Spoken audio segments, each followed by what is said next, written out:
যারা জল্পনা তুলছে, জল্পনাতে একটু সাঁতার কেটে নিতে বলুন। আর কি বলবো বলুন তো। মানে সমাজ ব্যবস্থাকে এত তলানিতে নিয়ে যাওয়ার চেষ্টা করছে। রাজ্য সরকারের যিনি মুখ্যমন্ত্রী, সরকারের যিনি প্রধান, তাকে সমস্যার কথা জানাতে গেলেও নাকি তৃণমূলে যোগদান হওয়ার জল্পনা। কেন এটা হচ্ছে? যেভাবে গরু ছাগলের মতো না এমএলএ এমপি কেনা বেচা হচ্ছে, জনপ্রতিনিধি কেনা বেচা হচ্ছে, এই জন্য মানুষ অন্যকে সন্দেহ করছে। কেন আমি যাব? আমার ডিগনিটি নাই, আমার আত্মসম্মান নাই।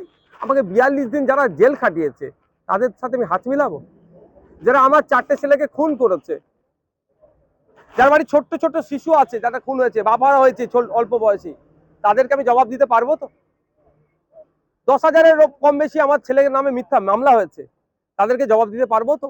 দীর্ঘদিন ধরে জেল খেটেছে, এখনো 3টে ছেলে আমার জেলে আছে, প্রায় 4 মাস হতে যাচ্ছে, তাদেরকে আমি জবাব দিতে পারবো তো?